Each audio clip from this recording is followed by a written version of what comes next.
Comment faire pour ne pas tout dévoiler.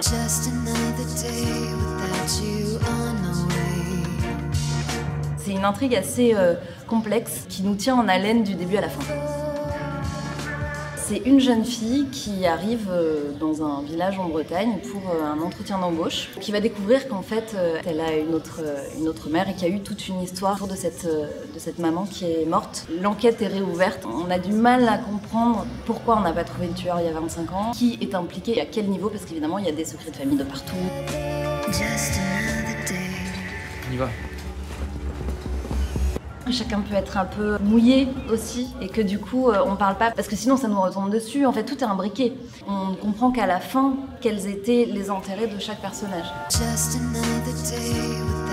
Il y avait un truc assez pétillant dans ce personnage. On est sur un thriller, un polar, donc il y avait déjà une ambiance qui m'intéressait, moi que j'ai pas l'habitude de faire.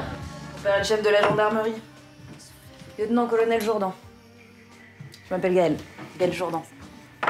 Lola, vraiment. Gaëlle Jourdan tient la crêperie et le bar du village, en fait, c'est un peu le QG, donc c'est un personnage assez solaire, qui est la bonne copine, à qui on vient se confier, qui entoure, qui accompagne, qui a plus d'importance que ce qu'on peut lui donner au départ. Elle rencontre Lola quand Lola arrive dans le village, et puis elle se lie d'amitié très vite avec elle, elles ont sensiblement le même âge. Et pourquoi ton père il pense que Neuville s'est planté? Il te le dira jamais, mais moi je m'en souviens. Papa a toujours pensé que l'enquête de Neuville était biaisée. C'est-à-dire biaisé?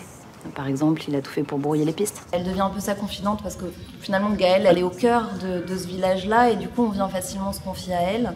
Et il y a cette complicité qui va se créer entre les deux. Elle soutient un peu Lola et toutes les découvertes qu'elle va faire, donc c'est un personnage qui est plutôt réconfortant. Et effectivement, c'est un village, un petit village où tout se sait mais rien ne se dit. Lui, c'est le vrai langue de vipère. Mon père le déteste. Il a passé son temps à saper le travail de Neuville au moment de l'affaire. Neuville, c'est le flic qui m'a interrogé? Non, son père. Il était commandant de gendarmerie quand Manon a été tuée.